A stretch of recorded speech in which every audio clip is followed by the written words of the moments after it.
This week on No Cell Service, our hosts cover the post-apocalyptic horror 28 years later. This content is intended for mature audiences only. Listener discretion is advised. Here we go on our, I would say last part, but we just found out this will not be the last part, as 28 years later, Bone Temple will be coming out at the start of next year, or at the end of this year? Yeah, beginning of next year. Something like that. So here's part 3 of our 28 Days series. Yeah, which I am actually really sad to find out that a lot of people hated this movie, because not that it was either 28 days or 28 weeks. It felt like it was its own thing, sort of, but in that universe. Yeah, so as I was going through Reddit, if you went on like the 28 years actual subreddit, everyone was like there for it. They're like, I love the cinematography, I love the addition, I love how it can kind of almost act like a standalone movie, but you like definitely get the feel of the universe. And then as you went down the subreddit list, there's one called I Hate 28 Years Later. And it still was actually a mix on there. A vast majority of those people were the ones who hated it, but there were a few on there being like, no, I don't understand what like you're saying. Like, I think this was a really good movie, like, and not exactly defending it, but like saying the points they liked about it. And so it kind of seemed more polarizing than I was expecting, because we saw this in theaters and loved it.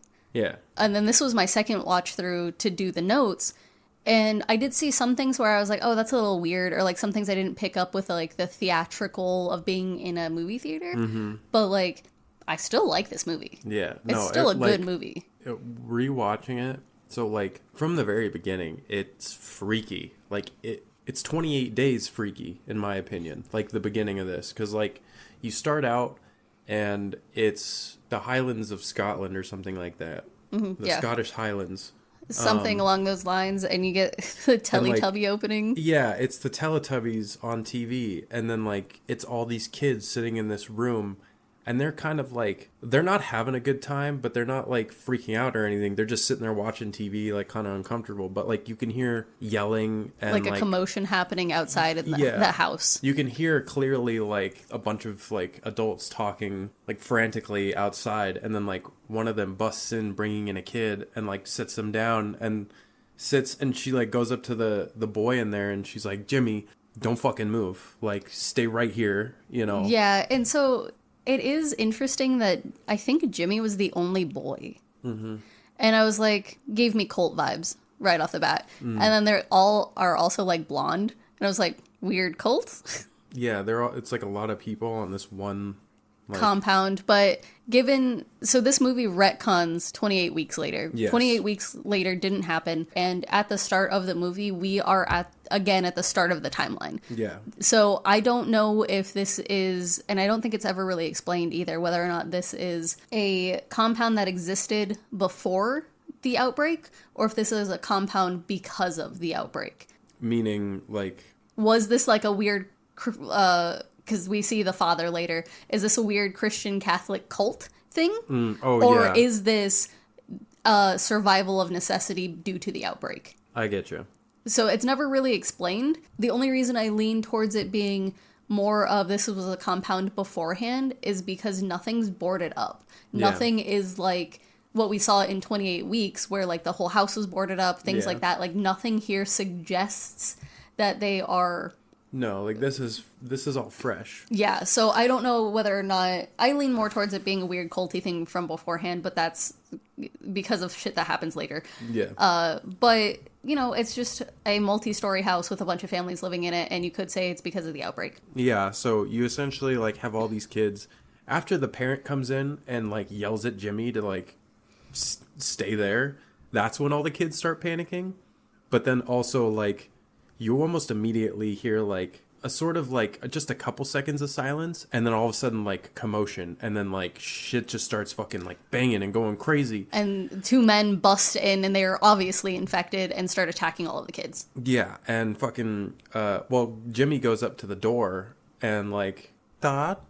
And then all of a sudden, like, you know, the door busts open and he's kind of, like, behind it. So, like... He's able to escape without catching their notice. Yeah, he runs out. But then, like, as he's running down the stairs, he sees what I think is his mom. And she's like, Jimmy, run. Because, like, you know... She's yelling, Jimmy, run.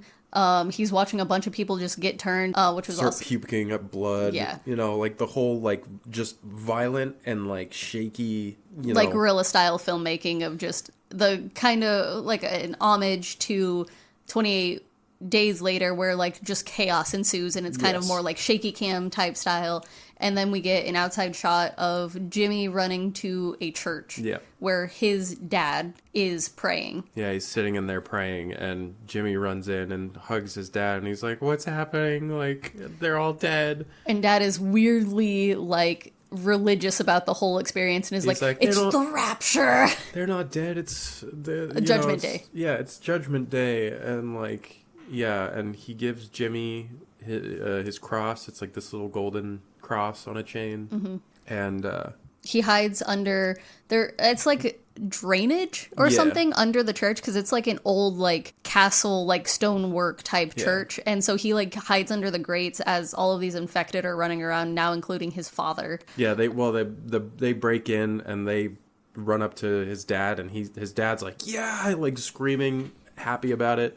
And then it's interesting the way that they frame it, because the zombies like, or the infected literally like surround him and then kind of like lift him up.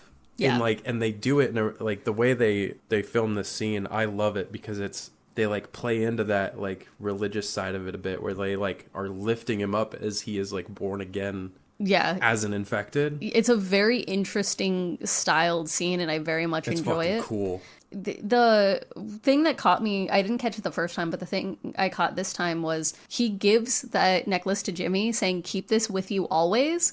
And like kind of insinuates that Jimmy is not going to be turned right now. Yeah. Just his phrasing of giving him the cross and being like, I can't remember his exact phrasing, but it felt like he was like, oh, Jimmy isn't going to die right now. And it was very, very like interesting to me. Yeah, like he knew that Jimmy would somehow. Yeah, like maybe he knew that Jimmy was going to run or hide or like wasn't going to have this religious experience with it and was just like, oh yeah, keep my cross with you, kid, like whatever. Yeah. It was very interesting. But yeah, so you have that, and then you have Jimmy run out of the church In his and PJs. just- He's like in his P- little PJs with a little like With a robe robe on. on. This poor kid has just watched every adult figure he's ever known just die Yeah. and runs off into the forest. And then we cut to a wide shot of an island. Yep, it's this like island just off the mainland, and it's got like some huts, you know, like some basic houses. It's nothing like. They're like full houses. Yeah, well, yeah, it's like a. It's like there was a village here beforehand, but it's Yeah. definitely more dilapidated. Yeah. And they do have like makeshift like storage sheds. Yeah, so like half of it's like makeshift, and the other half's like regular buildings. And we get Spike wakes up and you hear his dad yell like, come on, it's like time to get ready, and you see him like grabbing stuff, and you His get dad's shots cooking breakfast. Yeah, and you get shots of like the island of people like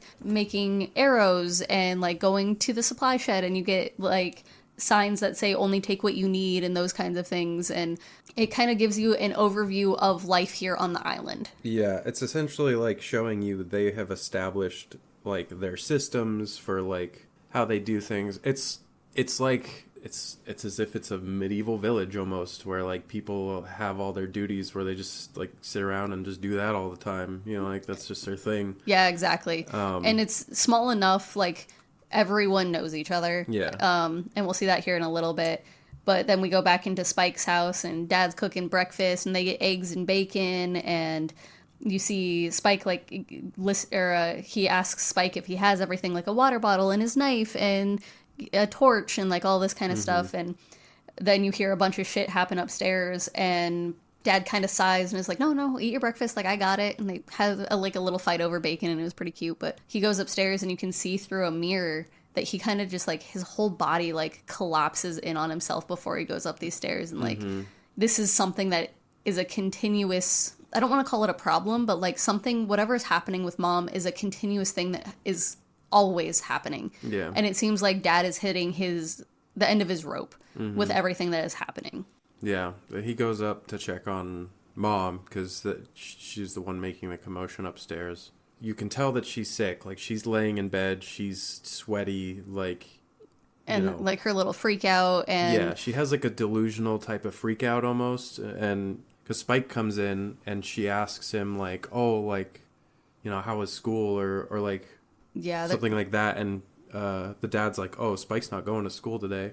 He's like, yeah, it's not afternoon. Like, he hasn't been to school yet. He's not going to school. We've talked about this. And he's going to the mainland. Yeah, he mentions that they're going to go out to the mainland. And it's like, and this will be Spike's first time out there. And his mom just like, or the mom just like starts fucking losing her shit. She just starts... She calls him a baby killer. Like, I wish my dad was still alive because he'd skin you. Like, how dare you kill our baby type deal. And then, like, dad leaves and mom lays back down and then has zero memory of any of that. And she's like, oh, where are you going, Spikey? Like, And so he's like, I'm going to school, and just, like, leaves it be. And she's like, okay, have a good day. Yep. And you're like, okay, that's something happening. And like, my first thought was like, oh, she's like having a mental breakdown. There's mental illness happening here, and in what medication and stuff they have, this is all they can do for her is like make sure she's comfortable and kind of just provide for her in the best way they can. Yeah. And then we get downstairs, Sam appears. He's an elderly gent from the village who restrung this kid's bow. You got a lot of shots earlier of like drawings of people being archers and stuff. And of course, in post-apocalyptic world, what are you going to do? Like, you can't... For ranged weapons, you can't rely on guns and manufactured bullets and things like that. Like, unless you know how to make your own ammunition. And even then, like, you're going to run out of the materials to do that after a while. But like making arrows... It's next to infinite. Well, and on top of that point, like, again, we're in the UK, like, how readily accessible were guns? Yeah, exactly. Like, I don't know how many people actually had guns. I know it's a whole thing where, like, if you live in, like, farming, you're allowed to for, like, critters that, like, you can shoot critters that are eating stuff. But, so, like, even if they could have guns, they're even less accessible than they are in the States. Yeah. So that's a whole thing, and... Spike gets his bow, and, I mean, they essentially just start... like walking through town. That's right. And it's a really big deal. Like, everyone's like clapping literally, and talking to him and being like, good luck today, and like all this kind of stuff. Like, it's everyone's a big deal. Like cheering him on, and it's like, everyone's like, it's at one point someone's like, I can't wait to like celebrate with you and you're back, you know, like. Yeah. So like, you can tell that it's like a rite of passage. Definitely. For like a boy to like go out to the mainland and that whole thing. And then you definitely get that when they make it to the gates of the village, all of the elders are there and they're greeted by Jenny, who seems to be the leader of the council. And she's like, can't believe you're taking him out this young. Yeah. 14 or 15 is usually when we let the boys out. Like, what the hell are you thinking? Yeah. And he's like, my boy is ready. And you're like... Spike's 12, by the way. Spike is 12, and I waited till this moment to say that we see his age when he's packing because he almost grabs his favorite action figure. Yeah. And you're just like, okay, like, this is a young boy. This isn't like a preteen who's mature for his age, and I hate that phrasing. This isn't like a kid who is acting like an adult. This isn't a kid who definitely is mentally prepared. This is a child. Yeah. Like, mom was right, you're a baby killer. Why the hell are you letting him go to the mainland? When us as viewers... If you waited a year, you wouldn't be a baby killer, but you didn't wait at least a year, so you're a baby killer. Yeah, or 2, and, you know, this will come into play later, like, he's not a big kid either. He's a scrawny... He's not super short, but he's scrawny and on the smaller side. Like, it's not like he can fight his way out of situations. He's just a little guy. And so Jenny being like, I can't believe you're doing this, like, makes sense. Yeah. And dad is just like, my boy is ready, and, like...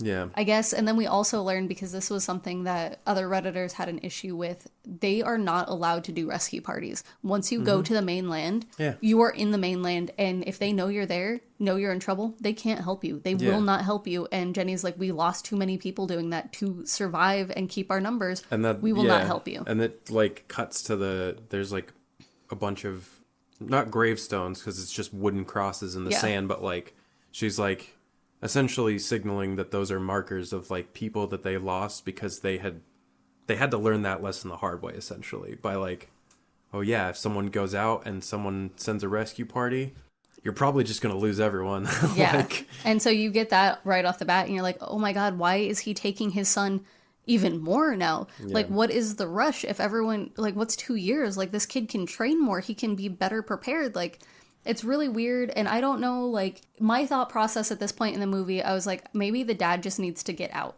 Like, because it doesn't seem like he's he talks about like the jobs they have, like, because they have this thing called the Crossway, which is a dirt path that when high tide hits, you can't get to the island. You can only get to the island on low tide to cross this path. And as they get onto mainland, he talks about like the different jobs they have of like getting firewood and like scavenging the houses and things nearby. But it seems like he doesn't do that very often anymore, and I don't know if it's because of how far Mom has started to degrade, or if it's because of how old Spike is like he training Spike more? Is he a teacher? What is his job? Because my only thought process is he wants to get away from the home life, and the best way to do that is to send Spike on this mission, to like take Spike out for his first time. Yeah, I'd never really thought about that. There obviously is, he's got his own reasons for it, but we never really figure that out. No, we don't get a lot. So Dad's name is Jamie. We don't get a lot of Jamie's reasoning for a lot of things he does. Later we get some explanation directly from him, but for the majority of it, like, we have no idea why he not forced, because Spike was like, oh, this is like my rite of passage, I'm a man now type deal. Like, he was for it because like everyone was hyping it up so much. Yeah. But we don't get a reason for this. Yeah. And so when they start going to the mainland, we get cuts of Nazi soldiers, of medieval soldiers, of all of these things with the poem. The famous Boots poem that everyone knows from the trailer of this movie that came out. Yes. And I looked up the poem because I didn't know it before this movie, even though it is a very famous poem. It is about soldiers' madness of marching. Yeah. It's about how they can deal with everything else that happens except the boots marching, and how they're slowly going insane just from hearing the boots stomp, and how there's no discharge from war. It's so good. And like it gets the more intense, and like the cuts to like, it'll cut to a bunch of the kids back at the island, like all in a line shooting their bows, and then it'll cut to like footage of like medieval soldiers in a line shooting their bows off of the wall, like at soldiers like charging the wall. You know, like there's a lot of cuts back and forth to that stuff. It's fucking creepy. And there's also like cuts to like straight up infected in like just red lighting, but like their eyes are glowing, so you can tell it's like nighttime. But like you know when like someone films an animal with night vision, how it looks, it's usually like green and gray. This is all that, red and black. Red and black, and it's just all infected in the woods, and they're like twitching, and like they're ripping apart a deer. It's fucking creepy. The imagery that's like thrown about in all of this, it's really good. It's like, it gets you thinking, and it also like kind of pulls your brain to like so many different areas. You know, because they're trying to show you, like all of this happening almost like pulled society back into the medieval ages, where it's like, you know, humans have regressed back into this like the same old shit that they were doing hundreds of years ago. And like, it's still the same thing though, because like it shows how like humanity changes and doesn't at the same time, because we get the Nazi soldiers, we get sniper shots, and I don't know for sure, but it looked like a sniper shot from the second movie. I was gonna say, those sniper cuts are from the second movie. It's from when all the infected are running through.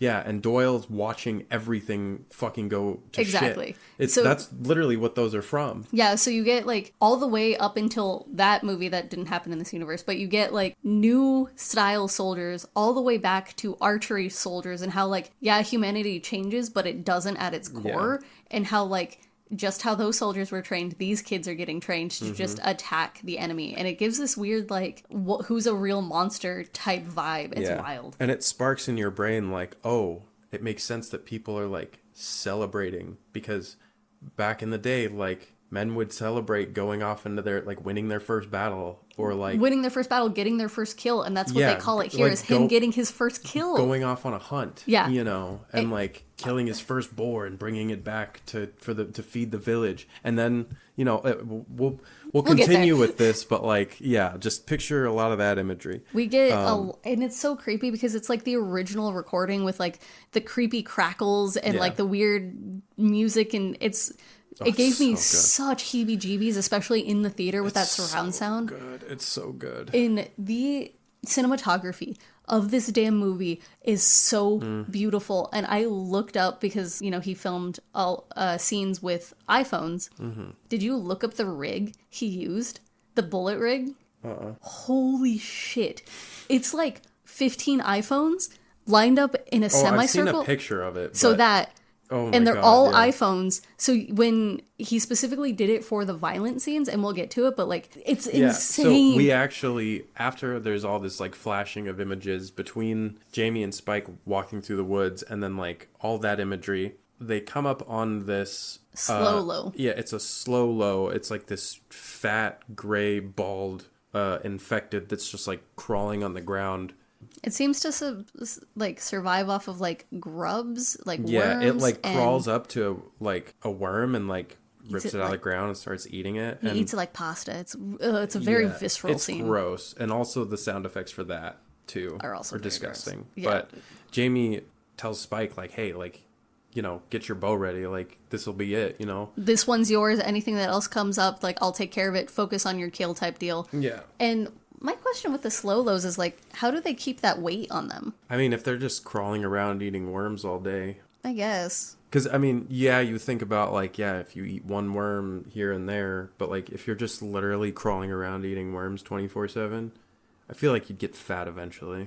Especially because they're not even, like, walking enough to, like, Yeah, they really get rid of anything like that. Or even that fat could maybe not even be, like, gained by them. It could just be excess stuff that's, like, existing in their body that they, like, get by dragging along the ground. Does that make sense? Like, Yeah. when they're dragging themselves along or like, you know, whatever, they're just like stuffing their bodies with more shit. Yeah, this is one of the weird mutations for me because I just can't wrap my head around on like how they're so heavy because Spike does get his first kill, shoots Yeah. it right in the neck, and like It fucking squeals like a pig. does, and this It's is where crazy. like that camera rig we were just talking about comes in because each angle, because of how the rig is set up, you guys have to look at a picture of this.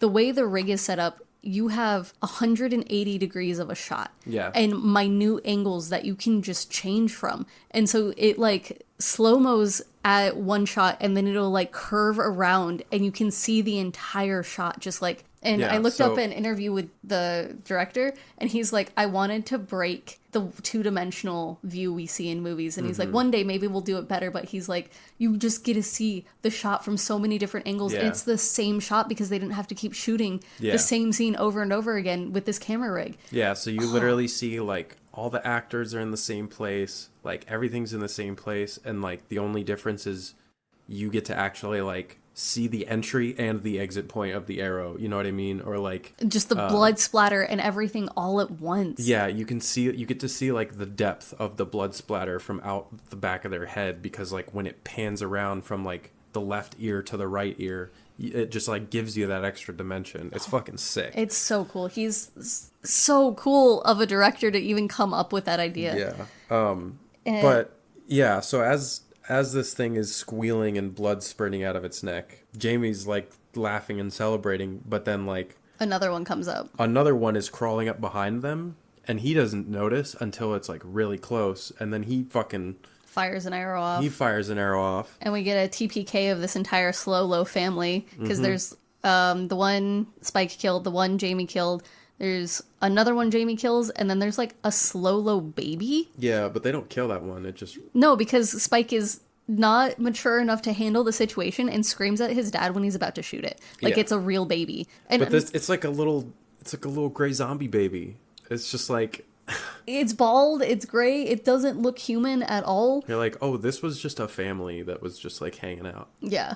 And so they let it go, and then Jamie starts celebrating again. He got all of those kills, and before Spike shoots off his arrow, he's like, make sure you get him in the neck, because your arrow can't pierce his chest.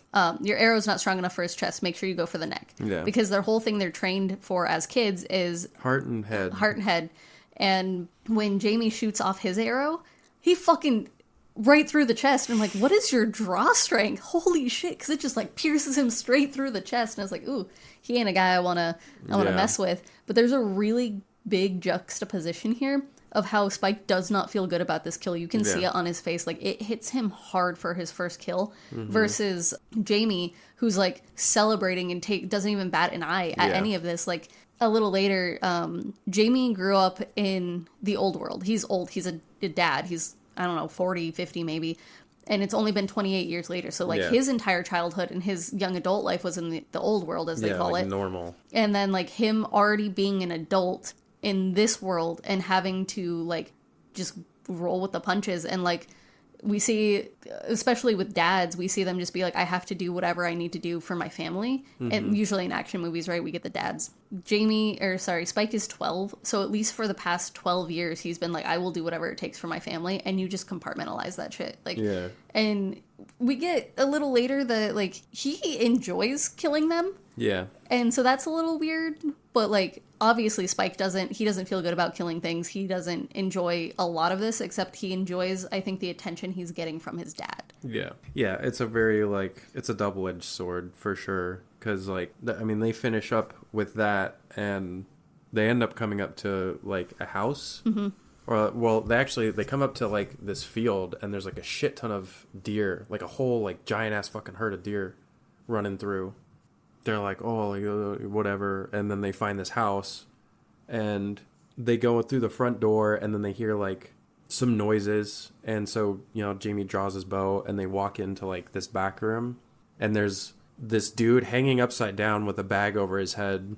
Shirtless. With Jimmy carved into his chest. Well, you just see IMY carved into like... You can, I guess because I knew to look for it, when he wriggles around, you can see the J up top. Oh, okay. So you see all of it. It's just like the MMY, the IMMY is the most visible. But as soon as he starts thrashing, you can see all of it. I get you. Well, yeah, so they come in and there's this body hanging there and Jamie's decides to make this a fucking teaching moment.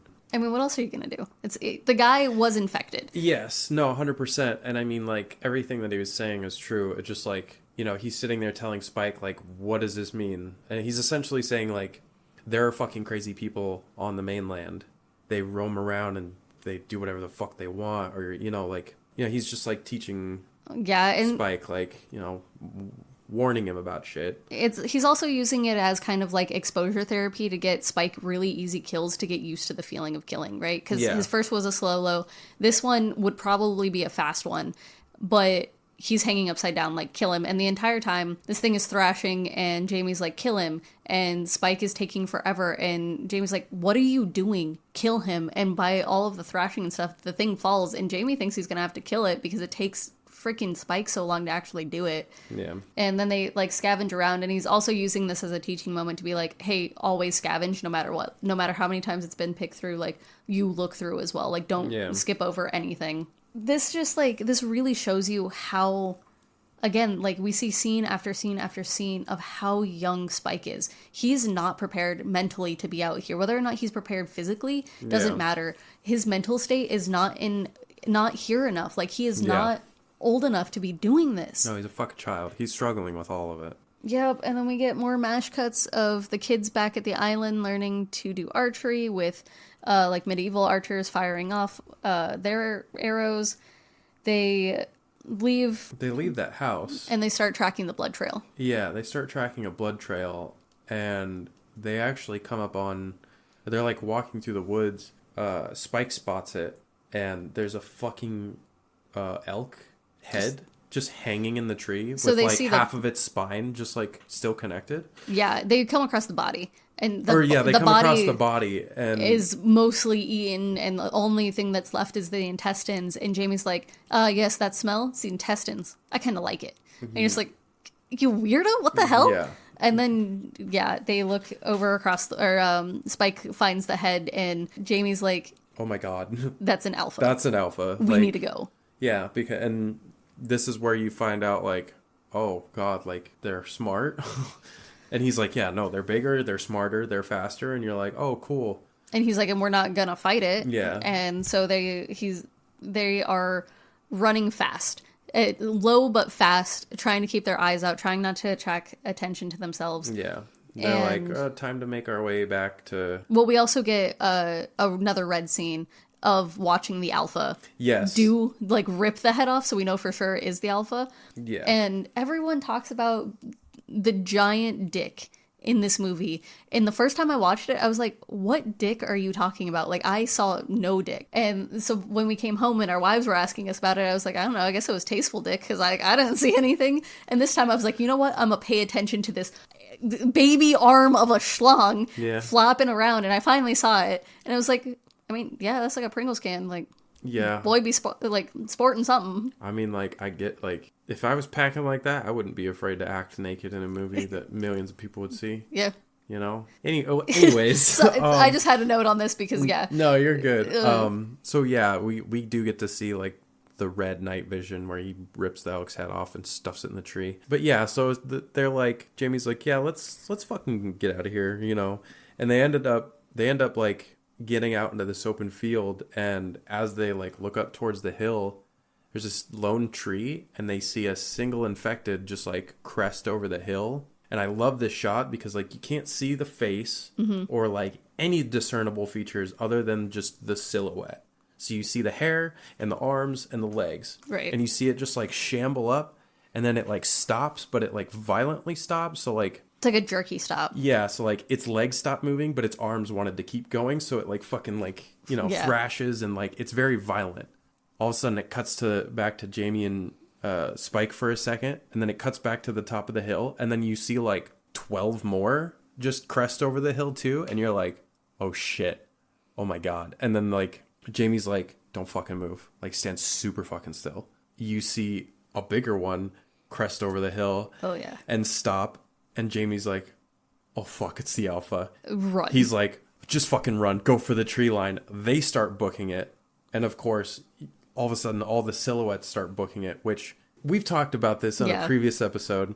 The silhouettes running down the hill towards them induced such, like, fear in me that I was just like, oh, my God, please get to the fucking trees. Like, oh, God. Yeah, it was definitely like a really big homage to the tunnel scene in 28 Days Later, which is the original scene that freaked you out. Yes. Like, it's really good. I do very much enjoy, like, the silhouetting of all of the infected, because we don't see all of their features all the time. A lot of the time we get these, like, silhouettes of just their bodies. Yeah, this was done so well. Oh, it was done so well, and it also shows, like, how emaciated a lot of these are. Besides the alpha and the slow lows, the mid-range fast ones you see a lot of are, like, they're very skinny. Yeah. And we'll see later, like, there's one that's, like, on its last leg. Yeah. Bad. Like, they're not doing well. Yeah. And that kind of makes sense for 28 years later. These are probably the ones that either have survived this long. These are freshly turned ones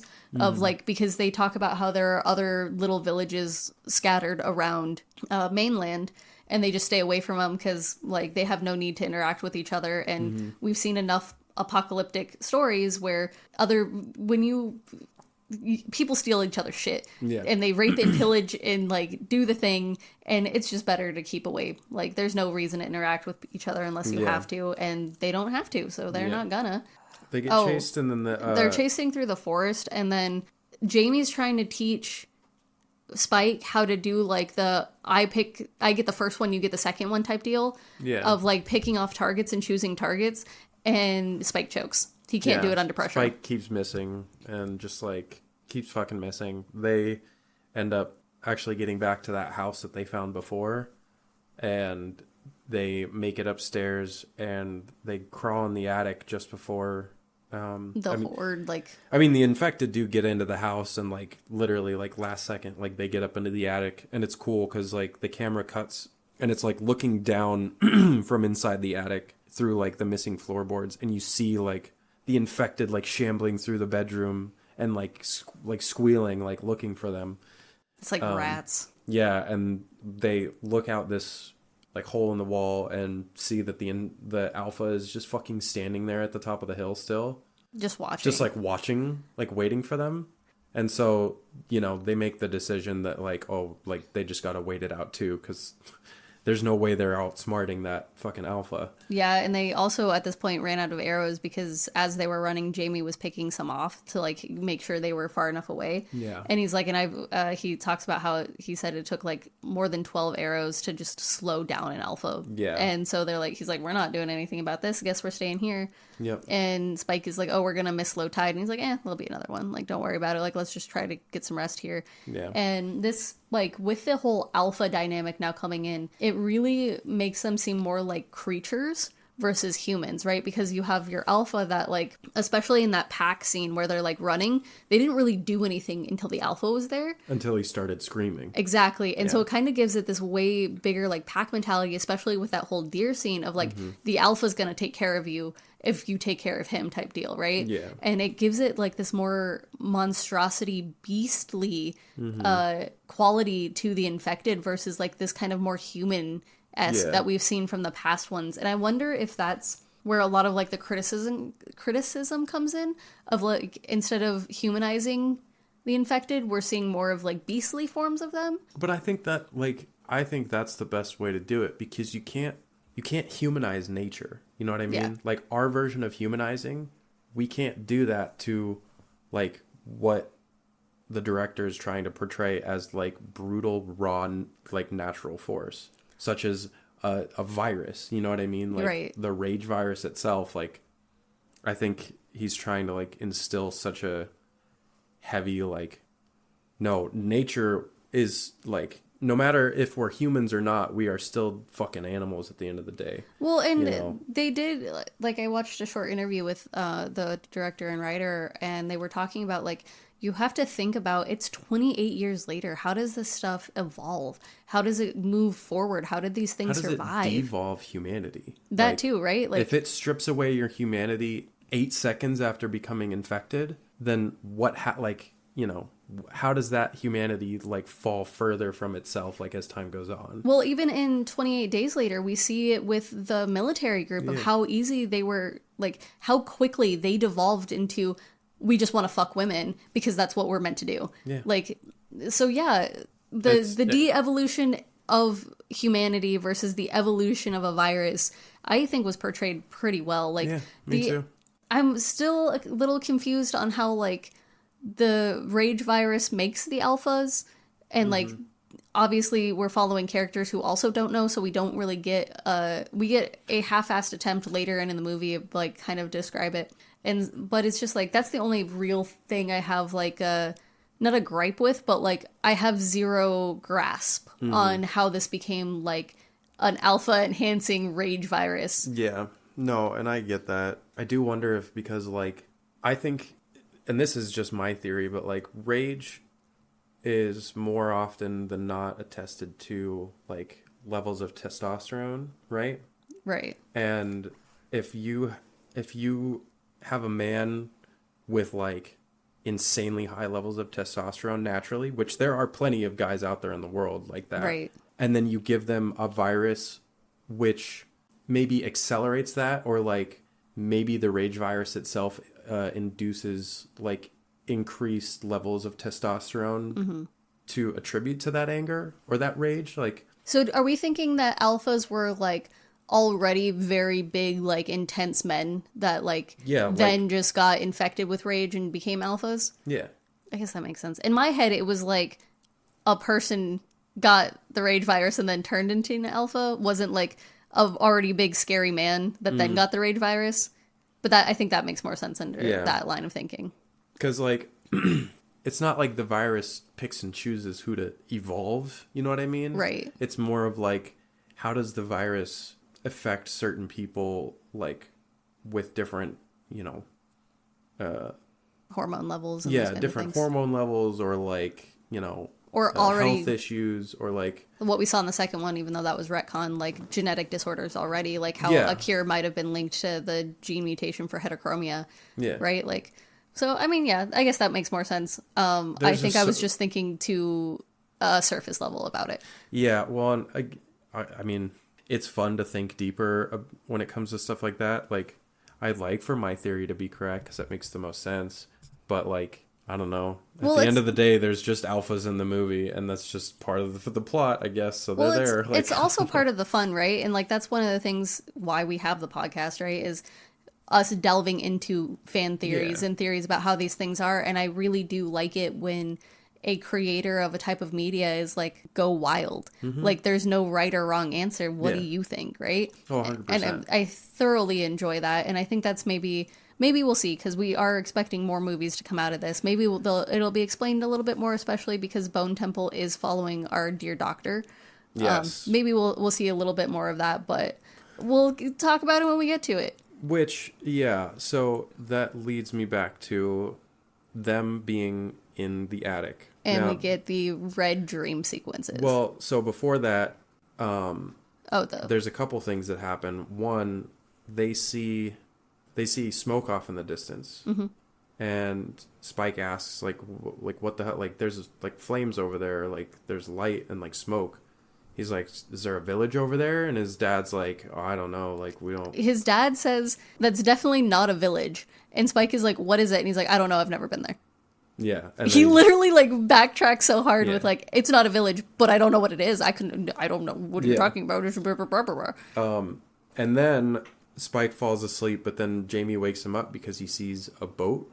There, you see, like, a light from a boat way off in the distance. And Jamie essentially explains that, like, it's probably a quarantine patrol, like, you know, he's, like, probably French, you know, and you're assuming that, like, yeah, so this island has been cut off from the rest of the world for this entire time. And it says at the beginning of the movie that the island has been quarantined. Yeah, I didn't go over that text, but it's just the story of 28 days, but, like, Yeah. the island is quarantined. Yeah. So it doesn't get out to the rest of the world. Yeah, so now they have patrol boats, to make sure no one's trying to leave the island. Like, there's the whole opening text was, we're going to leave the survivors and we're not going to help you. But that doesn't also mean that you can come back to, like, mainland society. You have to live your life there and we're not touching it again. Yeah. Which, without the second movie, kind of doesn't make sense. Because the whole point of, like, the second movie was them trying to rebuild and do everything and it going south. Yeah. And so taking that out of it, it feels kind of weird that the world was like, we're not going to touch that with a 10-foot pole. Bye. Yeah. No, I almost wonder if, like, over the course of so much time, it had just become, like, such a lost cause for so many people. Like, I don't know. I guess I'm more surprised that the U.S. wasn't like, just bomb it. And then actually did bomb them. Because, like, that's the only thing with, like, the kind of subplot holes without the second movie kind of showing what the US did and what NATO did and all of those kinds of things. Yeah. I mean, like, I guess technically if you just retconned the ending, like, the movie could still take place, but then you wouldn't I don't know, it's a weird thing of don't think too hard about that one, I guess. No, but no, so they see the boat and then they do end up falling asleep, and this is where we get the red dream where they're, like, out on the beach, but they're, like, on the rocks. Yeah, just Spike. Oh no, his dad's there too, just skipping rocks. Is he? But yeah, but they're surrounded by, like, Stacked you know when rocks. people stack flat stones, which is apparently really bad for. Yeah, that's what I've heard, and I didn't actually look into it of why it's bad for the environment. Small animals knock them over and injure themselves or something. Oh, that's like, really sad. I don't know. But no, so Spike is looking out into the water, and his mom's just It's just her head. just peeking out of the water, and she's just like, Spike, help, I'm drowning, Spike, help. Just, like, not even with any emotion, just very deadpan. And he's just like, oh, there she is. And you're like, okay, this is fucking weird. It's also creepy because it's like that night vision where her eyes are glowing. Yeah, and so it it's makes the it red so much night vision, worse. and her fucking eyes are glowing, and you're like, okay, well, I already knew something was wrong with you, but... And then we get cuts of, like, outside the dream and where the house outside- is shaking. The house is shaking because that fucking herd of deer is literally running, like, past the house. Mm-hmm. And so the house is rumbling, and in the dream, like, you can see Spike, like, kind of hears it. Like, it's kind of bleeding into his dream. Cause, Yeah, like, the stones start falling, rumbling and yeah. everything, and, like, the noise gets louder. Spike ends up... Jamie has to wake Spike up, and they Jamie go down the loft. Jamie grabs Spike by the fucking collar. He's like, we gotta get the fuck out of here. And he drags him out of the loft, and they get out barely right before the fucking house collapses on top of them. And then they have to start running And because then they the have alpha... to sprint because the alpha was just waiting for them that whole time. So they're in this whole, like, fucking panic mode, and it's like 3 or 4 in the morning, maybe. It's not that late. And we'll see why it's not that late later. Oh, I guess you're right. You're So right. it's It's like it's maybe after 10. dark. Yeah, it's after dark, but it's like It's not super super late late. into the night. You're right. But it is back. Spike is like, aren't we going to hit high tide? And then by the time they get to the crossway again, it's high tide, but like knee high tide, where they can still run across it. I think he actually says like shin high. Yeah, they can he's still like, run across it, but it's still high. He's like, take off your boots, and they end up, start hiking through, like, across this bridge through like shin high water. And we get like these beautiful sky shots, though. It's so gorgeous because without the light pollution from the entirety of the UK, you see the northern lights, you see all of these beautiful constellations. You see the fucking Milky Way. Like, it's such a gorgeous night sky, and so it's playing really serene, like beautiful music, like calming music. But then you have like the Alpha crest over the hill that you saw them crest over before, and like a shit ton of crows like flying, way past them. And then he starts sprinting down the hill, and they have to start sprinting in shin-high water. They're like, Spike turns around and he's like, Dad, and out of the fucking fog, you just see the Alpha like sprinting at them, and the thumping of his feet is so fucking loud, and it's just like, it's not messy sprinting either. Like, it's like he's just running on land. Like, it's not slowing him down at all. Well, and he's not running like a messy zombie either. Like, these Alphas, they like a trained sprinter. Yeah, he's running like a trained sprinter, and like he's fucking huffing, and like it's terrifying because this thing is way faster than both of Jamie and Spike. Dude, but that wide shot when they show him still like far down the way, and you just see the wake of him running, and then you can like kind of see their little baby wake as they're walking. Yeah. Oh my god. Oh, it's such a beautiful shot. The wide angle shots, because of they use drones and like the iPhones and stuff. Mm-hmm. The aspect ratio is different than it usually is for a movie, and so you just get these wide, beautiful shots. And we didn't talk about it very much earlier, but like using those wide shots for the nature scenes, where it just makes nature feel bigger than life, with everything being taken over. Oh, that's beautiful. So good. Again, cinematography of this movie, chef's kiss. Yeah. Anyways, they're running for their life. Yeah, so they're hoofing it. Meanwhile, the Alpha's also, close behind them. They get closer to the gate and start screaming and shouting. Oh, no, first, Spike trips. Oh, yeah, no, Spike trips and it's like, times. I can't go on. I'm like, so not only is he too young, he's undertrained. He has zero stamina to last through the night. Like, he just had a nap. Like... Yeah, well, I do think that, like, shin-high water for his dad was probably, like, waist-high for him. Yeah, it's maybe not that tall. I would go, like, close. Knee. It would be, like... I'd go it'd for be knee. harder to get through. And that's fair, but it's just like we've seen many times throughout this part of the movie that he is undertrained for this part. He has zero stamina. Like, he can't even lift himself into the loft. His dad has to push him because he has zero upper body strength. Yeah. And like then that leads to his draw strength on his bow too. Like, how low is it that he has to aim for the neck when his dad can go for the chest? And like, granted, it's his dad. Like, they're vastly different in age, but you were a 14-year-old boy. Like, I could no fucking way. But you were also a lot taller, so I don't know. Yeah. I don't know. It's just all of these scenes of like Spike unintentionally fucking up just makes me hurt harder for him, being like, you were too young for this. Yeah. Why the fuck did your dad make you do this? Because you were too young, you're undertrained, underprepared. Like, well, I don't know. So they end up getting closer to the gate, and as the guys actually wake up and start like firing arrows into the Alpha, and one of them lights a giant, like a bigger, like a turret style, like a crossbow turret. It lights the arrow on fire and sends it right through the fucking Alpha's chest. Oh yeah, they like at have the to last second. They have to hit the water, like hit the ground, because this goes right above their heads. And Jenny's there, and she's like, wait, we're not letting them in. And they book it to the gates, and they're like pounding on the gates, and they're like, let us in, we're clean. And he's like showing Jenny their eyes. And in my opinion, she's waiting to make sure that Alpha doesn't get up. She doesn't care. Like, she's looking at their eyes, and she's like, wait for it. Yeah. In my opinion, she's waiting to make sure that Alpha doesn't get up, because if that gets into their village, they're fucked. I mean, to be fair, I don't think a wooden gate would have held back that Alpha, but... It would have been, like, but they had all of their archers, right? Yeah. So he gets pelted with a few arrows before they do the big turret arrow, and it stops him for a second. And so, like... no, I know. I'm just, like... For me, it's like... The archers probably would have had to shoot at it either way, and it probably would have broken down the gate. Yeah, I think they just, like, they would have had a harder time if they opened the gate to let them in if the Alpha was charging. No, At least they would have had, 100%. like, the barrier of the few seconds to, like, get everyone together to, like, do a full charge. Yeah. So I think it's less, like, protection and more of another hurdle. Yeah. And this is where we find out it's definitely not that late because their party, that is the welcome home party for Spike, is full on raging. Yeah.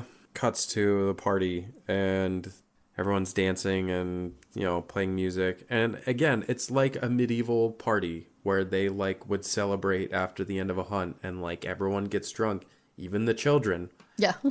Jamie gets, or Spike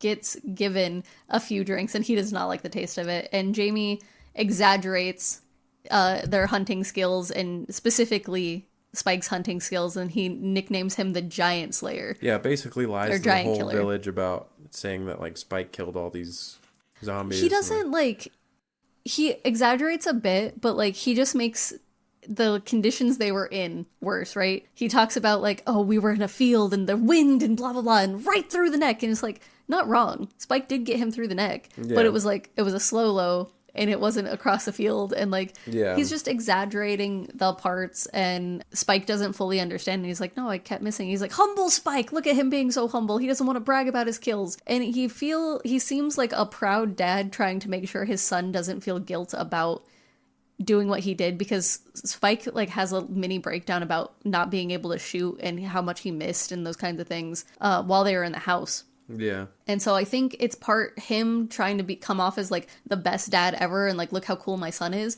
and part him trying to be like, don't worry about it, like you're like a cool kid, like, you know, like you're a good hunter, no one has to know, no one was there, your next time is going to be better. Yeah, no, I get you. This is where we see Spike get another drink, his first drink, who knows, but he takes that, and we see Jamie leave with someone.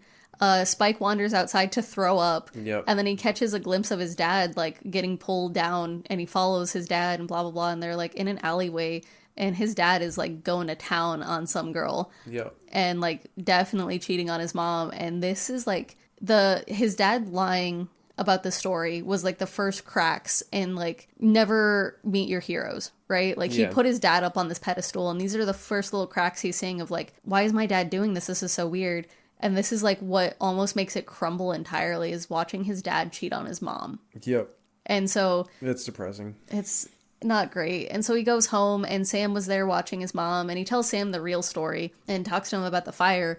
And Sam is like, oh, I wonder if that's the doctor. I wonder if that's Dr. Kelson. Yeah, he's like, I wonder if that's Kelson. Spike asks who's Kelson, and he's like, oh, he used to be my GP. And he's like, what the fuck is a GP?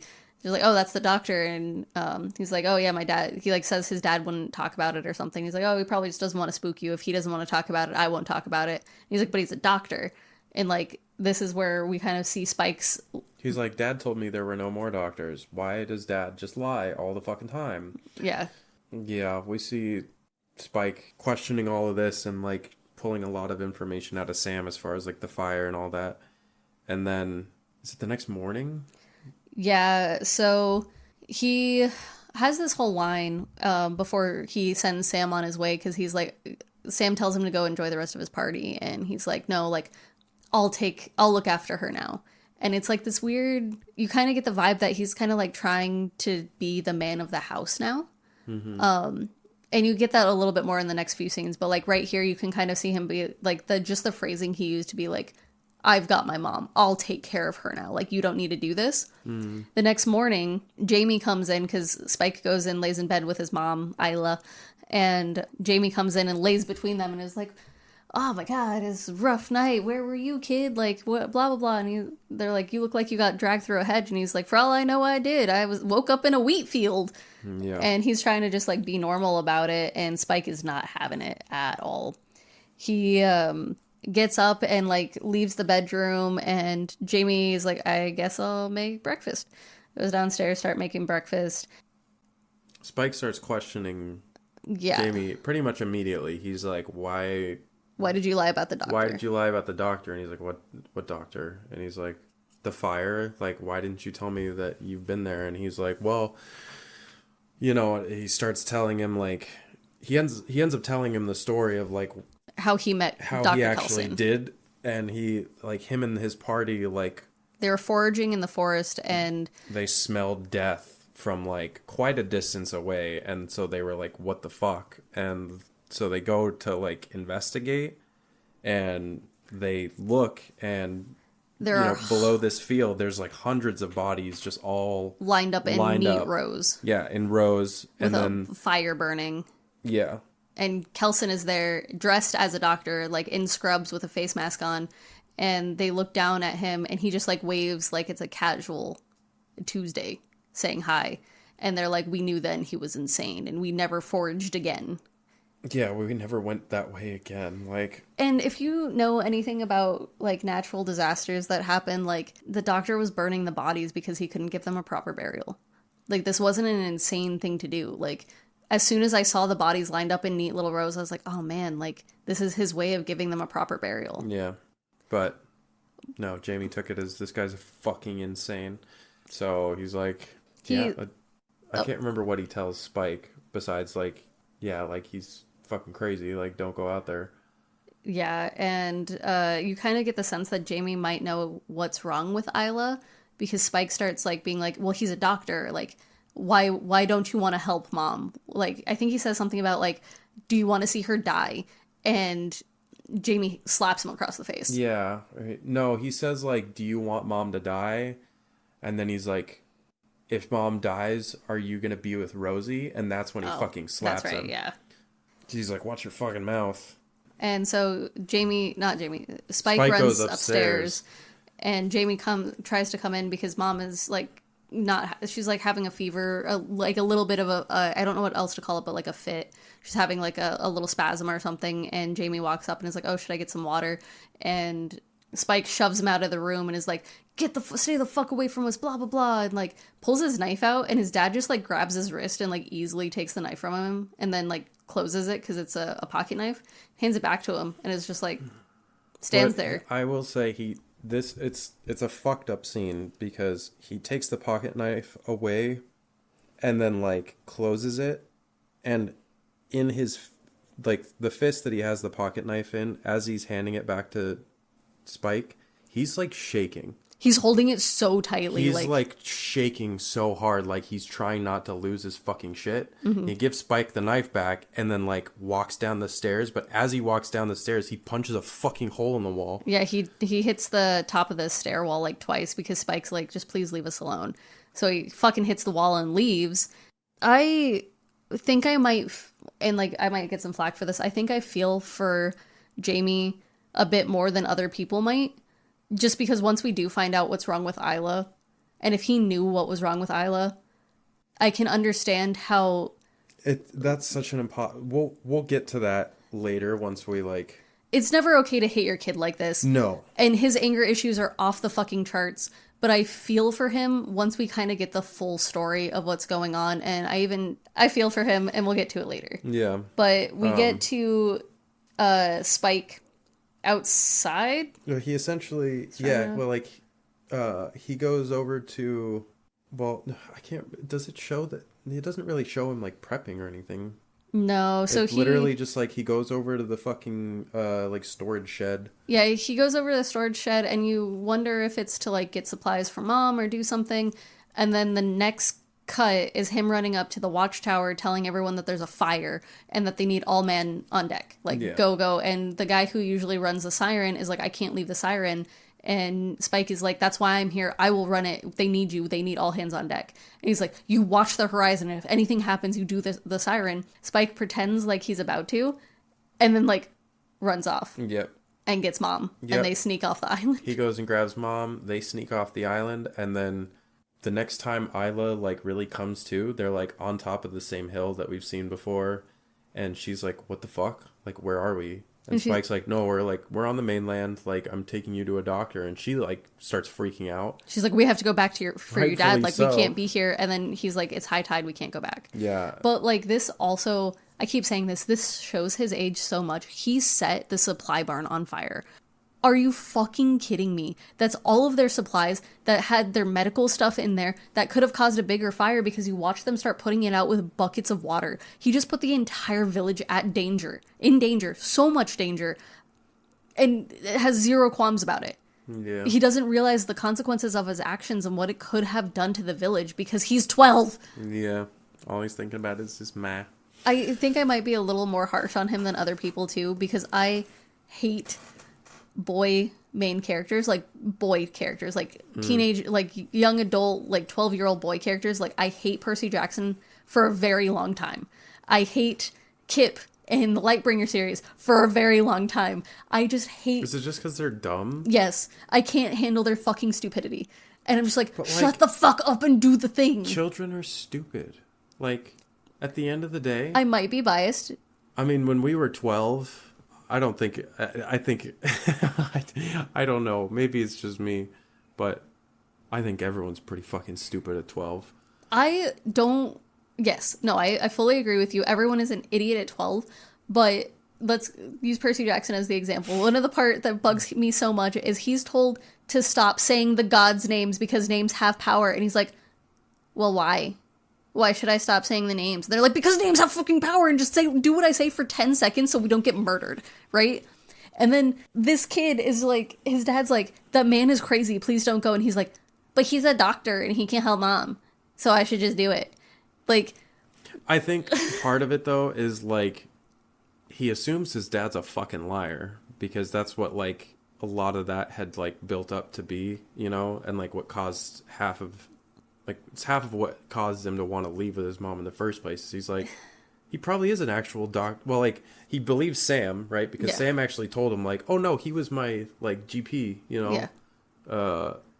And, like... That's fair, and I have to keep putting myself in the mindset of this kid did not grow up with actual medicine, so he doesn't understand that they don't have the medical technology they used to for a doctor to practice. He doesn't understand that, like, you can't just, like, give someone, like, you can't just, like, treat someone with, like, special stuff that you have on, like, that you find in the woods and cure whatever, like... Because they've probably only dealt with, like, colds and flus and, like, those kinds of things. When you're thinking of, like... So, picture this.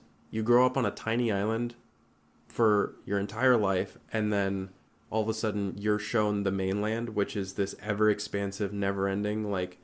In your brain, you could be thinking, oh, like... everything I could ever need is gonna be, you know... That's fair. On, like, here at some point, because, like, everything is here on the mainland, you know? Like, your brain's not gonna know what is and is not available for use, or, like, to help, you know? Yeah, and that's fair. I just, like... I know this about myself, that I just hate young boy characters so much, and just because of the stupidity, and it probably does make sense, but it's just... We bully Harry Potter, like, me and my wife bully Harry Potter about it. Because he would die without Hermione. He's a fucking idiot. But let's talk about that dynamic. She's the same age, and Hermione is saving everyone's asses. So I think, like, no offense, but little boys are fucking idiots. Oh no, trust me, I know. I fucking know. I was a fucking idiot at that age. I'm not saying that girls can't be idiots either. It's just, I think especially media, we see young boys being idiots way more than we see young girls being. And so I think maybe...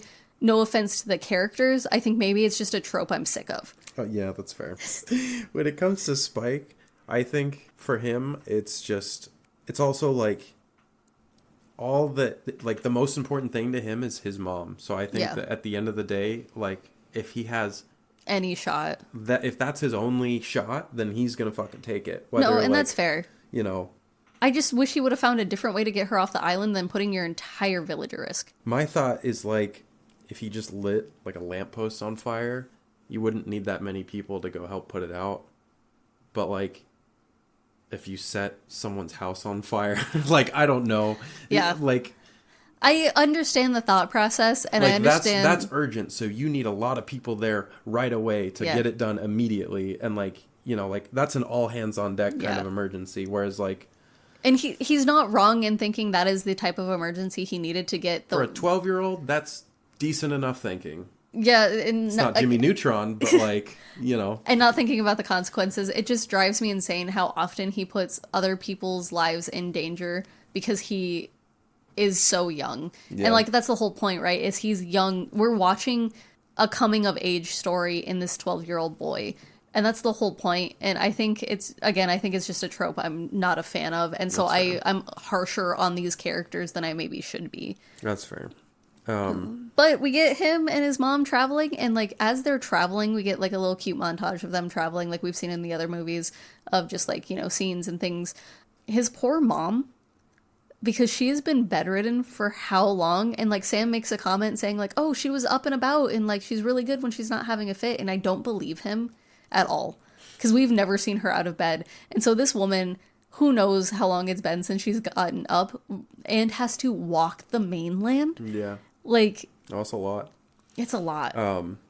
No, they walk for a while. They end up like coming into a field, and Isla has like a weird mirage where she's like talking to her dad about this spot that they went to when she was young. Oh, that's a little farther on. Is it? Mm-hmm. They camp at the church first.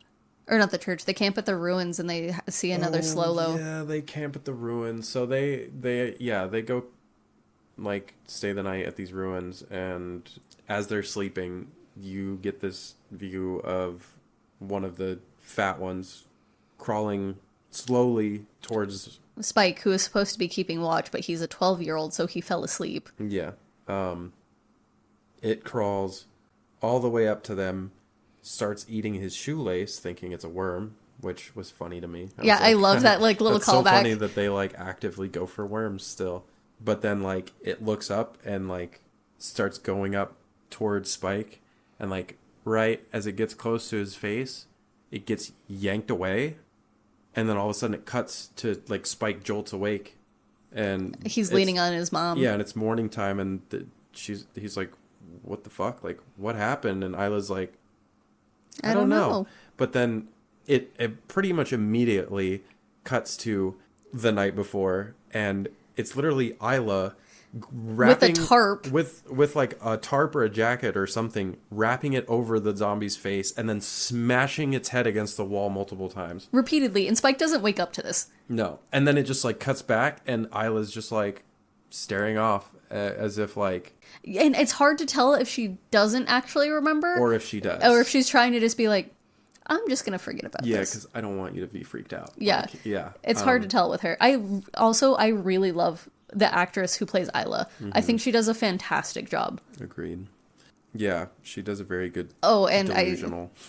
I do have a note here about this entire camp scene, the cinematography of like, so they stay in, I don't exactly know what, some like stone ruins, and that drone shot of coming down to where they're sleeping, and then those like wide shots. Oh, I could talk about the cinematography about this movie all day, but those shots specifically were so good. And then we get to like, they're awake and they're like, okay, let's continue. And then it just cuts to a bunch of soldiers getting chased by infected. Yeah. Out of the blue. Yep. It's a bunch of infected, like chasing a couple soldiers through this like causeway, and a couple of the soldiers get fucked, and you know one of them ends up putting a bullet in the other one's head. Like, he has to kill two of them. Yeah, it's this whole fucking crazy deal, and you're like, oh my god, okay, so there's soldiers. What the fuck?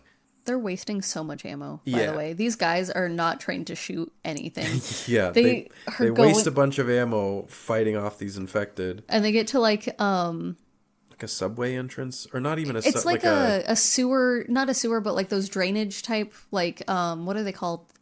Reservoir. Yes. It's like a reservoir entranceway that has like a gate that but like an underground. Yeah, an underground area. So they lock themselves behind the gate, and they waste. All three of these fuckers shoot at the three infected that hit the gate. Yeah. And they waste so much fucking ammo on like these few infected, and so they start walking down the reservoir, like underground tunnel type thing, and they get attacked by an alpha. Yep. They get attacked by an alpha, and it's loud and crazy, and then all of a sudden a head gets ripped off with a spine attached. Yep. And you're like, oh, it's probably that same alpha that fucked up the elk earlier. And then it cuts from that to a bunch of infected playing in a stream. Yep. As these infected are just like meandering through a stream, one of them is pregnant as fuck. And it just starts shambling through the water, and you're like, okay, what the fuck is happening? The implications of this, right? There's either infected, reproduce. She was pregnant before she got infected, or some mysterious third option. Yeah, which scares me even more. So, I operate under the assumption that she was pregnant beforehand, because with the rage virus, we don't really see them, like, the rage virus itself wants to reproduce by infecting other things. They don't really seem to have a sex drive. Yeah, no, she was definitely, like... Probably from one of those other villages and got attacked. Yeah, 100%. Like, you know, that group of zombies could have been from a village, you know, or something. But anyways, we see that, and then it cuts to fucking Isla and Spike. This is the angel thing. And yeah, and they're in a field, and they're looking at this giant rusty like metal thing, and it looks like an angel with wings, or like that's what she refers it as.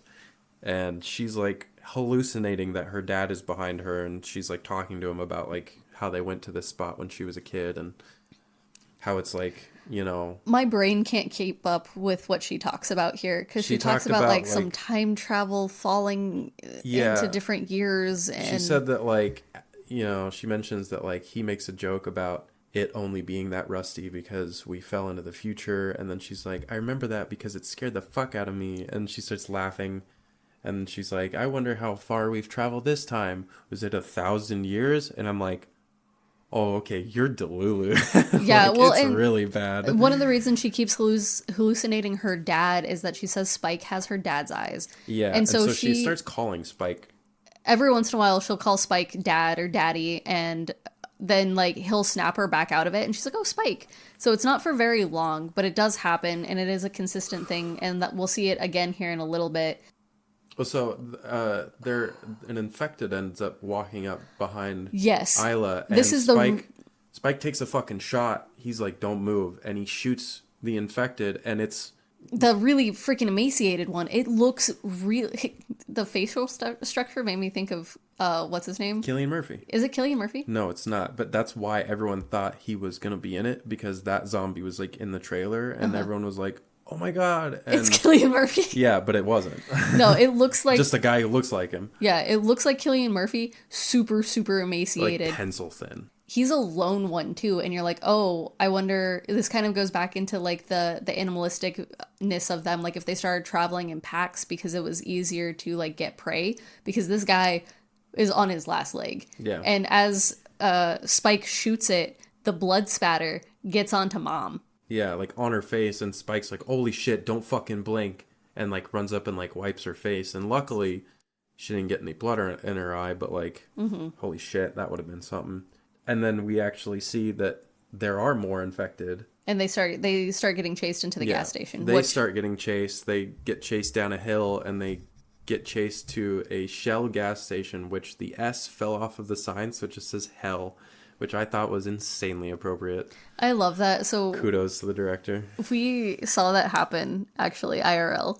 We were coming home from my wife's hometown. We were going back home. So funny. And at the exit that we used to get off at, there's a Shell gas station, and the S was blinked out. And so it just said Hell, and I was like, well, that's appropriate for us going back home. Yeah, that's so funny. And so, like, I love wordplay like that in post-apocalyptic. I think I see it more in books than I do see in movies. Yeah. About like, oh, it's named this because all of the letters of a gas station fell off, or like whatever. Yeah. Like, I really love wordplay like that. And that's the best. The whole like gas station scene kind of also feels like it's paying homage to 28 Days Later. Yeah. And it also because an explosion happens. Yeah. So they bust in and it's full of gas. Yeah, there's like a top layer of gas, and you know, they're like choking as they get through it. Spike pulls a fucking fire extinguisher out and just smacks the fucking infected with it.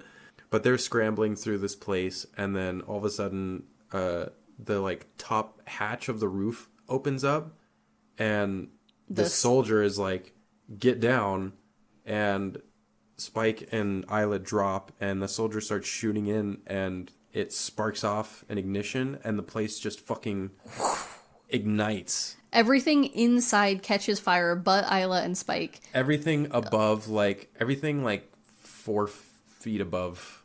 All of the infected catch fire, and the building itself doesn't, because they hit the floor. Yeah. And then they get outside and they're obviously like throwing up and almost got burned to alive and all this kind of stuff. And we meet Eric, who was one of the Swedish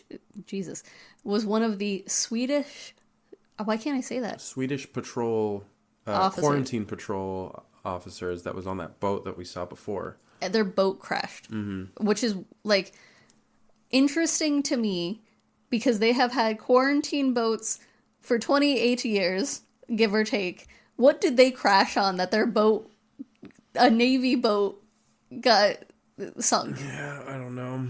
It's one of those. This is one of those ones where I'm like, this is a weird plot hole and almost unnecessary. I almost wonder if maybe they hit the causeway, like the bridge. Oh, if they were that close and they're like, we'll just take this channel and yeah, because like it wouldn't be easy to see like at night, you know. And when they saw that boat, it was nighttime, like it was after dark. Yeah, but so I feel like instead of going to mainland, they might have gone to the island then, because they were trying to... Well, I guess they said they were trying to stay away from mainland. I don't know. They could have... It's just another... This is where I try to bring in some criticism, because we do love this movie so much. I don't want to just, like, talk about all the good stuff. I'd like to also bring in some of the weird plot-holy stuff. No, I get it. That is definitely plot-holy, for sure. I don't understand. It's almost, like I said, it's almost unnecessary, except to kind of see the passage of time. Yes. Because they have a whole, like, not miscommunication. They have a whole thing with Eric where he's like, you guys can't help me, I can't help you, what's the fucking point, blah, blah, blah. And he ends up helping them. And they're, like, traveling to, just following the smoke still. They stop along the way and, like, they're eating apples. And Eric is, like, showing them a picture of his ex-fiance, and she's like, you know, Botoxed up and plastic surgery to hell. And Spike's like, what's wrong with her? And he's like, the fuck do you mean what's wrong with her? Like, she's gorgeous. What are you talking about? He's like, oh, we have someone in our village like that. Whenever she eats, she's allergic to shellfish. Yeah. And he just gets so mad about it. And it just like shows he's a 12-year-old boy. 12-year-olds say whatever the fuck's on their mind. Yeah. 2, the social constructs of beauty do not matter. Yeah. Ever. He's also never seen a smartphone before. He doesn't know what a delivery driver is. He doesn't know how you can order things online. Yeah. Because Eric's like, yeah, my friend, he's a driver for Amazon, a delivery driver for Amazon. And Spike's like, the fuck? He's like, you know, like deliver packages to your door and you order stuff online. And just Eric's like, after every sentence, Eric's like, you don't know what that is. You've never heard of that. He's like, it doesn't matter. Spike asks him, he's like, what's the point of this? And he's like, the point is he like joined the Navy to prove a point that he should be doing something with his life. And the point is, I should have just been a fucking delivery driver. This is like worse. Yeah. So we do see that whole dynamic, which is hilarious. Is this when they come upon the train? Yeah, so this entire time, Eric has been carrying Isla, thinking she can't move because he's only ever seen her stumble out of a gas station and then, like, collapse on the floor throwing up. Yeah. So he thinks Isla can't walk or can't walk well. And Isla has a weird, like, little, like, break from reality again, and then they bring her back, and she's like, what are we doing again? He's like, oh, seeing a doctor. And she's like, well, let's get on with it. Like, what the fuck are we doing here? And gets up and, like, walks away. And Eric's like... He's like, she can fucking walk? And so they pack up, and as they're, like, walking, Isla's now leading the pack because they're just following smoke, right? Like, that's the whole thing. And then we hear this scream. And it's not, like, an infected scream. It's not, like, a terrified scream. It's not, like, a person screaming for help. It's just, like, a wail. Yeah. And for me, I was like, oh, my God, that's the pregnant infected. Did you think that right off the bat? The first time I watched the movie, I honestly don't remember. I think so. I think I was like, oh God, here it is. Like, because it's like, that's like the Chekhov's gun, you know? If you see a pregnant zombie, like halfway through a zombie movie, there's no way that that's not going to come up again and a baby's going to pop out. You know what I mean? Yeah, that's fair. Well, Isla hears it and also instantly knows what it is and runs to it. And in an abandoned train that has been taken over by nature is so beautiful. I love like abandoned things that have been taken over by nature. Mm-hmm. The infected pregnant woman is giving birth. She's in the throes of labor, and Isla goes up to her and holds her hands and like helps her push the baby out and like grabs the baby, and they cut the umbilical cord. You straight up just watch this zombie lady give birth, like no ifs, ands, or cuts, just a straight up natural at-home birth Yeah, man. happens. Yeah, Isla asks Spike to cut the cord, and it's a beautiful little baby. It's a little baby girl. It's not even She's not infected. not infected. You're just like, oh my god, it's just a baby. But then Eric loses his fucking mind. Well, yes, but not first the mom. Oh, she comes like- back to rage. Yeah, the fucking pregnant zombie immediately just hits right back to rage, and so Eric wastes so much bunch of fucking ammo on her. ammunition shooting her at point blank range. And then, of course, Eric's like, we gotta kill that fucking baby. Like, we gotta kill that fucking baby. These they're things like, can't "Dude," breathe. Like, yeah, he's like, dude, like, Spike and Isla are like, it's not infected. And he's like, no, we gotta kill it. And then, like, he starts pointing the gun at Isla and backing up. And they're panicking. And he's, like, about to pull the trigger. he's like, I'll kill both of you if you guys don't kill it. And is freaking out. And Spike is like being a human shield. And he backs up and fucking gets Then he nabbed. gets grabbed by the collar and yanked out of the top of the train. And you know what? You could probably take a guess as to what happens, because you see the Alpha grab his head and proceed to rip out his head with his spine. along with and half the spine, like his signature move. there is a lot more dick in this scene than I Yeah. remember there being. That is when, like, you see- get the dick. Schlong slopping around. He jumps down into the train and he's still got fucking Eric's head. He doesn't instantly start booking it after them. He looks over and picks up the pregnant one, and this is Yes. where you're like, oh, she was part of his pack. Yes. And he like tries to stand her up and realizes she's down for the count and drops her. Did he breed with her? So that was like the thing, right? Is that what? That's why I was originally like, oh my god, like, are they breeding or was she pregnant beforehand? But later on, kind of proves which theory it is. I guess you're right. But I wonder if it was like that alpha mentality of I need to protect my pack and I know there's a young one here. Yeah. If it was just that where he was like, this one had one of us in it and it's no longer here. So yeah, the Alpha starts chasing them through the train, and it is big and stompy and big dick swangy. And he's got the head the entire time. And he's got the head. He's got multiple heads. But charging through the train, they barely get out, and the Alpha along right behind them. And as they're like crossing through this field, you see these like yellow hands pop up with like a blow dart gun, and then the Alpha gets hit in the neck. So close. He gets so close to getting He to gets them though. yeah, he gets like right fucking there. And he gets blow darted. But he gets hit in the neck with a dart, and then he just like kind of like stops moving, but he just like stands there. He doesn't like fall over or anything. He just like kind of just stands there like docilely. Yeah. And then you have In the dock. you have the doctor come out, and he's like, Covered in yellow and red and iodine. Iodine, yeah. He explains it's iodine. He looks really freaking weird, and then the British accent that comes out of this man is not what you're expecting. Because he's like, oh, It's sorry. Voldemort.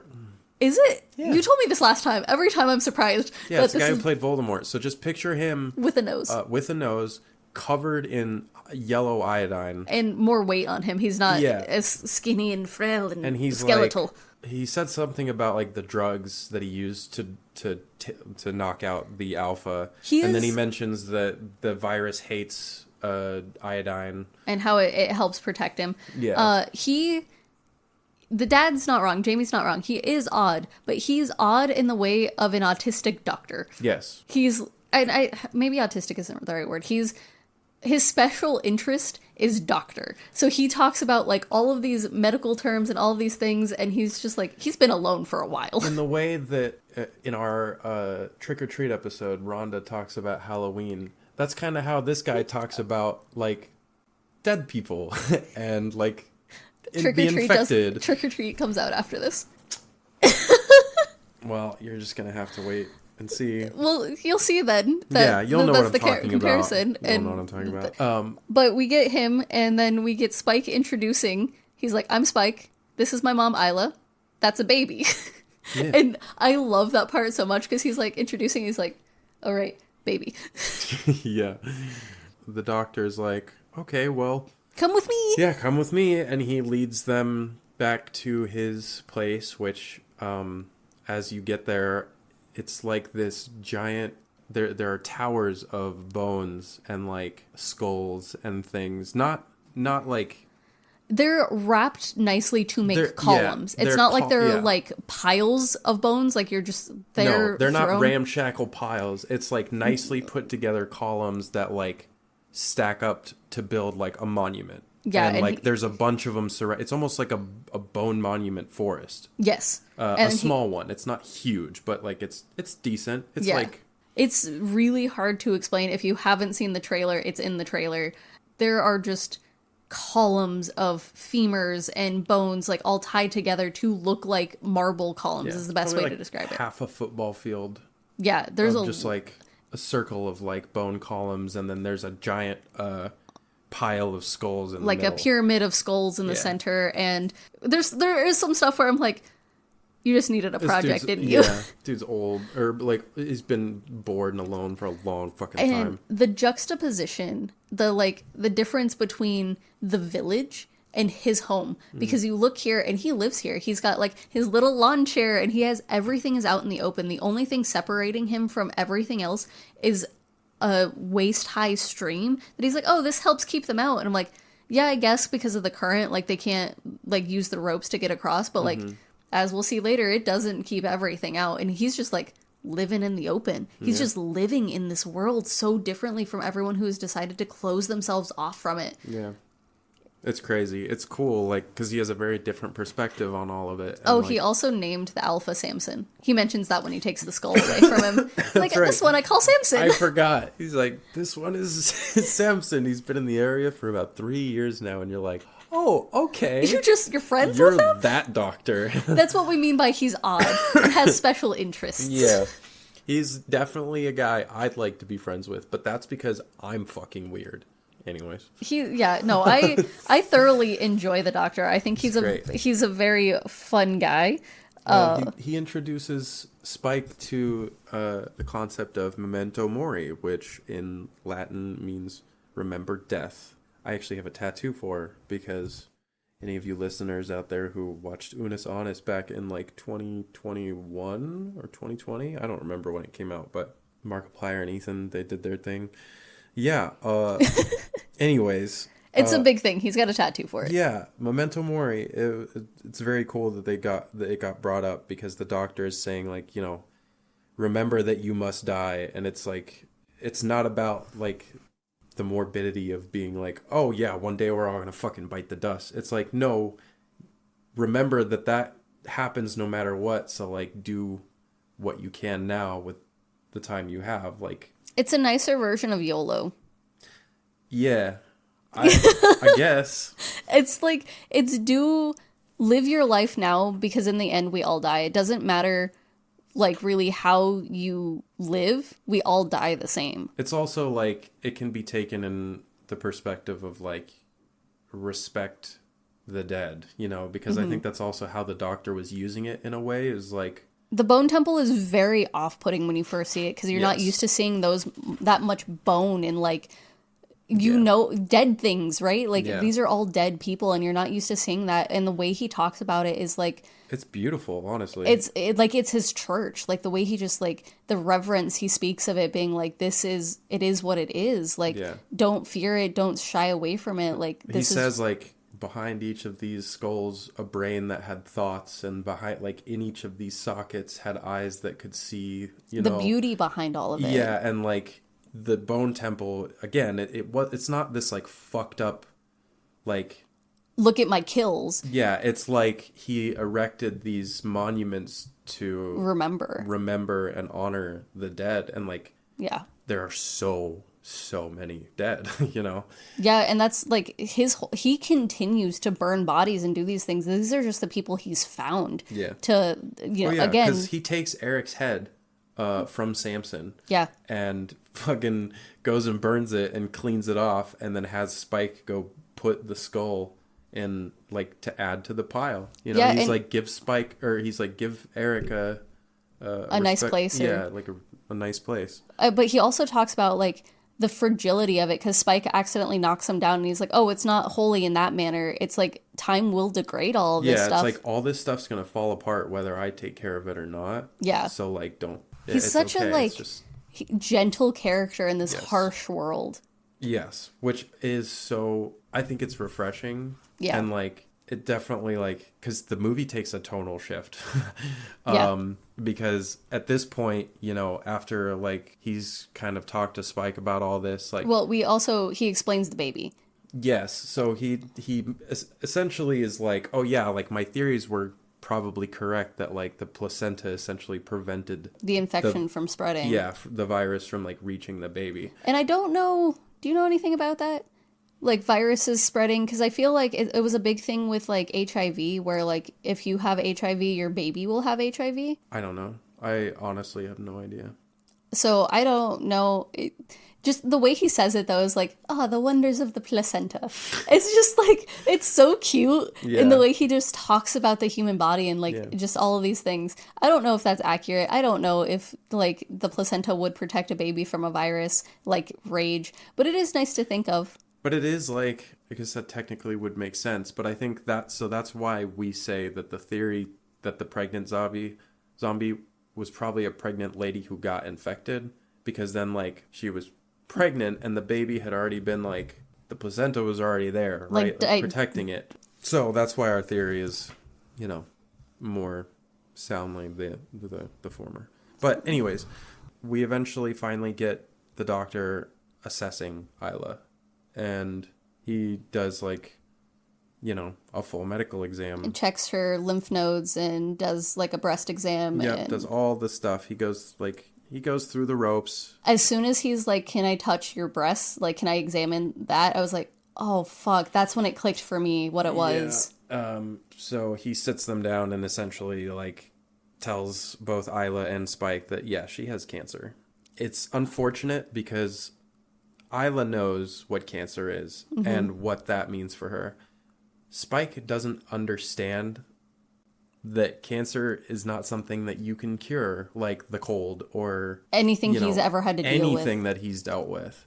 The doctor telling him like there's nothing literally nothing we can do. Because he talks about like wanting to go to a hospital. He'll find the medicine, just tell me what I need to do. And then you get Isla, who's like, I had a guess it was cancer, and I was hoping someone would tell you so I didn't have to, and I'm so sorry no one did. And this is also why we can attest to why I think, or I agree with what you said earlier about Jamie. I think he really struggled because I think he knew that Isla had cancer. I think they both knew. He didn't want to tell Spike. He didn't want to mention it to Isla. He didn't want to mention it to anyone. Because once you speak it, it's real. And, well, exactly. And also, like, he knows that the doctor's not going to be able to fucking do anything. But how are you going to explain that to a 12-year-old? That 12-year-old's going to hear that the doctor's... Essentially, Jamie's had exactly what his worst nightmare was. Where, like, he found out about the doctor, and even though Jamie knew the doctor couldn't do shit, his son would still go after it because, oh my God, that's a chance to save my mom. Right. So, like, at the end of the day... I'm sorry, Jamie's still a piece of shit for cheating on his wife. He's such a piece of shit. Hitting his son, but like also... This is why we feel for him. We feel for him. There's a side of like humanity to him where like he's driven to a breaking point and is silently carrying a burden so hefty that like his only release is to take his 12-year-old son out and to teach him how to kill. Yeah, and you know what I mean? Like this is the cycle that like...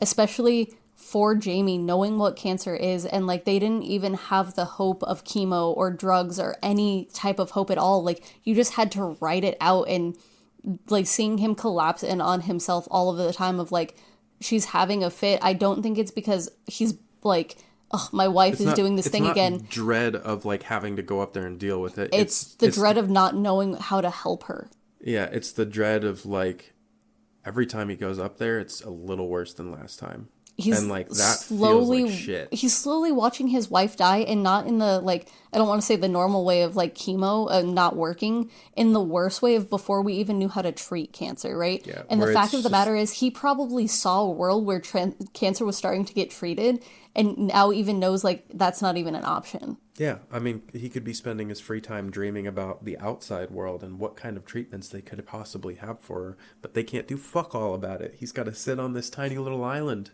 Yeah. You know? And I mean, that island is so small that, like, you can't escape from your problems on that island. You know what I mean? You can't walk to the other side and, like, feel like you've gotten away from anything. I think you just solved our question about why he wanted to take his son out so bad. There you go. he needed to escape, and it sucks that the only way he could escape was taking his son out, because if, like, let's say his job was still scavenging, you have a party and you probably only have a lot of time before you go back, where with taking your kid out for the first time, they expect you to be out there for a while and might even expect you not to come back. Yeah. And, like, he can camp and they can plan to do whatever they want, you know, up and until... his only goal is, let's kill. Like, yeah, let's just get some of this anger out. Yeah. You know? Yeah, and it sucks. And so, and we see, you know, Spike obviously loses fucking mind over this info, and the doctor calms him in a very good way. Like, the doctor helps Spike, I think. He does. It's a little weird for me. The whole thing's a little weird for me about how the doctor reacts, and I understand, but, like, if I was in his position, I'd be so mad at the doctor for how he's trying to calm him down. But I get it. He's like, it's better to die at peace and with love than violently. Yeah. And he coaxes Spike into being like, trying to explain to him that this is better, and Isla's down for it, and he's gonna kill Isla, which is the first time we see him break the doctor code. Yes. Of, like, harm none, right? It's kind of like... But I think it's because he didn't do harm necessarily. It's like he did it peacefully, like, without pain, because, like, he used drugs, right? He shoots her. We see her blow dart. We see him blow dart her, and I don't know what it was. Because we don't see her actually die. We just see the aftermath. I thought it was just something that, like, probably just stopped her heart, and then... Maybe it was, like, such a high dosage. Like, maybe it was an alpha dose. Yeah. And that would kill her. Like, just something to stop her heart, and then he probably just... Because, like, meanwhile, fucking Spike's tripping out, holding the baby. It's like he's drugged. He's going through a crisis. He's staring off into the lights and, like, having this existential moment.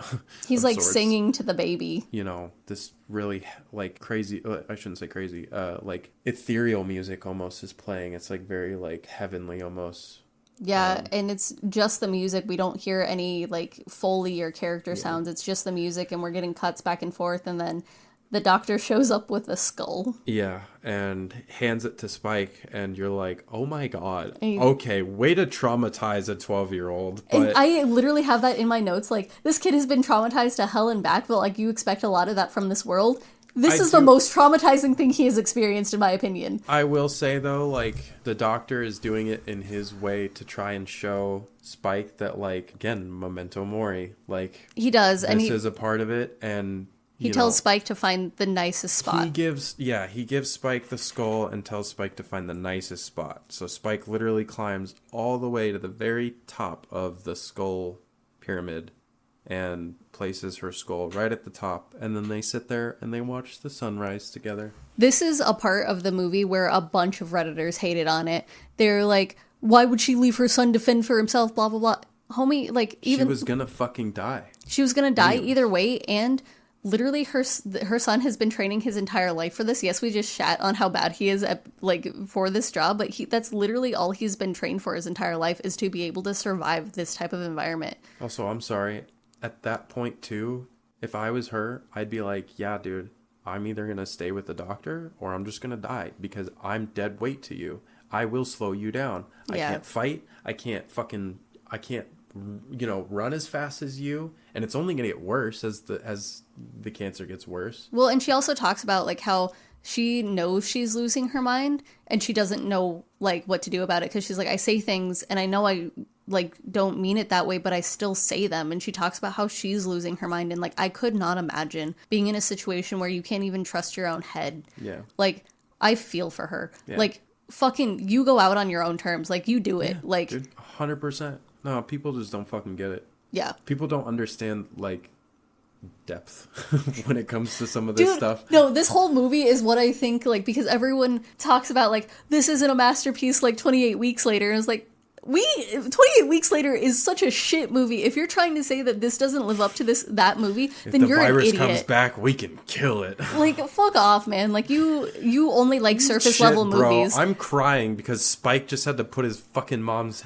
skull at the top of this pyramid. The range of emotions this movie made me feel versus the what the fuck am I watching with 28 Weeks Later? You can fuck off with that shit. This movie is great. 100%. It goes from that to them hiding in a hatch underground. Yeah, so... And it's the next day. Spike and the At doctor least. are in a hatch underground, and then the fucking Alpha just, like, reaches through and grabs the doctor and starts slamming him all around the hole. And this is where we see Spike's reflexes start kicking in. He is Yeah. getting to the point where he is an actual hunter. He reaches for that damn immobilizer dart and, like, stabs Samson. And the doctor is like, oh, thanks for that. Yeah. I think you should go now. Yeah. I think you go home now. Yeah, and so Spike ends up taking the baby, who they name Isla. Yeah.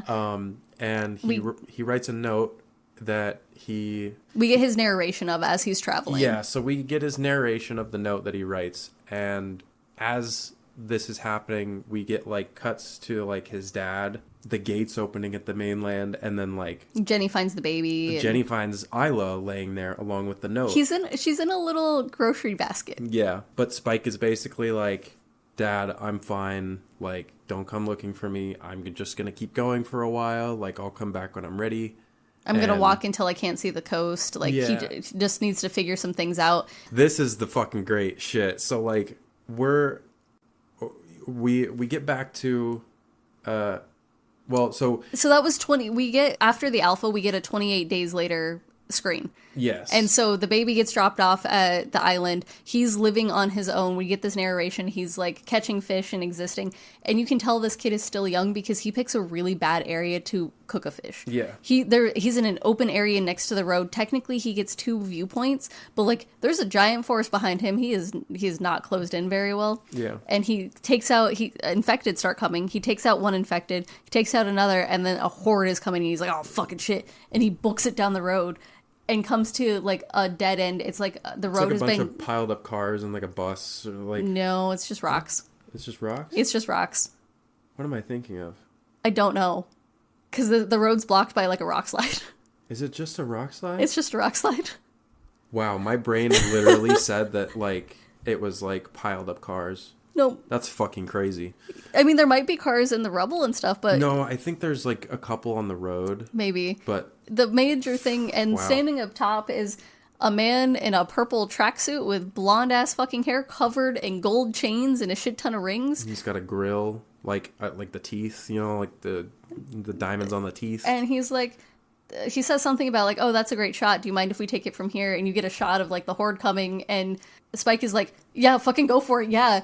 And you see a bunch of other people in tracksuits with blonde hair being like line up, and he's like, hold. And then we get a punk rock version of the Teletubbies song, Yeah. and it just goes fucking hard. Everyone online were calling them the Chav Power Rangers. That's great. And that's the best way to put it because they Yeah. are doing like gymnastic flips. They're doing flips. It's a really cool, They're fun killing action the scene. fuck out of these infected. It It's just, definitely like, feels like a fun. Power Ranger scene. Not gonna lie. You can tell that these guys are like, there are way worse things to worry about than the infected for these guys, and that's saying something because the infected are the everything to worry about in this universe. They do that thing though where they chain up an infected by his ankles, Yes, and you're they like, do. oh shit! And then like after everything's dead, lead guy in purple comes down, shakes Spike's hand, and introduces himself as Jimmy. As Jimmy, and then it cuts to It a zooms close in. up of the cross that his dad gave him, except he It's- punched a hole in the bottom, so now it's hanging upside down. And he tells Spike, I think we're gonna be good friends. Yeah. Or like be mutually beneficial or something. And you're just like, what the fuck? And then it fades to black. It And just that's the cuts to end. black and that's the end, and you're just like, what the fuck is happening? You're like, oh my god, Spike just found Jimmy? Jimmy's alive? What the fuck? And now we're getting We've seen the trailer, so we get the Bone Temple. and Holy fucking you shit. see freaking Spike dressed with a blonde wig and a little tracksuit. Dude, I'm so excited. Oh my for god, this it's gonna movie. be wild. Like I didn't think we were gonna get another one. And then you told me that the trailer had dropped and it was coming out, and I was like, holy shit. Yeah, I know. I was like, oh my fucking god. Like, it's such a quick turnaround time. Because they were filmed at the same time, apparently. Oh god. Or like back to back. And so like I don't know what to expect from the new one because the new trailer doesn't really give too much away. It kind of feels like it's But that's what they did with the first one. yeah. Or with 28 Years Later, is the trailer did not give you anything. Yeah. It was just like, it was the Boots poem and like just certain scenes of like panic. You know what I mean? Right. And not only are I think we're expecting another one after this as well. I think there should be a third one. And so I have no idea what to expect going in. I have high hopes because this was a really good movie. If anything, even if they aren't as great, I think we're in for a fun time. Yeah. And so I'm expecting good things.